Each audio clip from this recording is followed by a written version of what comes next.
Hi friends! இன்னைக்கு நம்ம பார்க்க போறது எங்க வீட்டு கத்திரிக்காய் செடிங்க தாங்க. பாருங்க எவ்வளோ அழகா இருக்கிறாங்கன்ட்டு.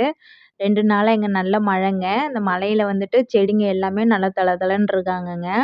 நம்ம வீட்ல ஏற்கனவே இருந்த கத்திரிக்காய் செடிலாம் நெறையாவே ஈல்டு கொடுத்தாங்கங்க. அவங்களெல்லாம் எடுத்துட்டோம். இப்போ புதுசா வச்ச கத்திரிக்காய் செடியிலேருந்து நெறைய பூ வைக்க ஆரம்பிச்சுட்டாங்க.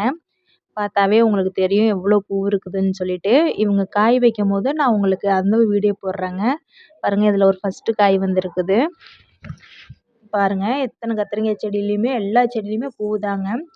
இந்த அளவுக்கு பூ வைக்க நான் செய்கிறது ஒன்று மட்டும்தாங்க. எங்கள் வீட்டில் இருக்க ஆட்டு உரம் தாங்க போடுவேன். அப்புறம் மாட்டு சாணி இருக்குதுங்களா, அதை நல்லா காய வச்சு அதுங்களுக்கு கொடுப்பாங்க. இது 2 தவிர நான் வேறு எதுவுமே இந்த செடிங்களுக்கு யூஸ் பண்ணுறது இல்லைங்க.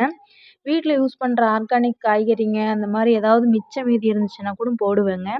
ஆனால் என்னோடய செடிங்க இந்த அளவுக்கு வருதுன்னா அதுக்கு ஒரே காரணம் ஆட்டுப்புழுக்கையும் மாட்டு சாணம் மட்டும்தாங்க. மாட்டு சாணத்தை விட ஆட்டுப்புழுக்க நல்லாவே வராங்க. நீங்க யூஸ் பண்ணி பாருங்க. அப்போ உங்களுக்கே தெரியும்.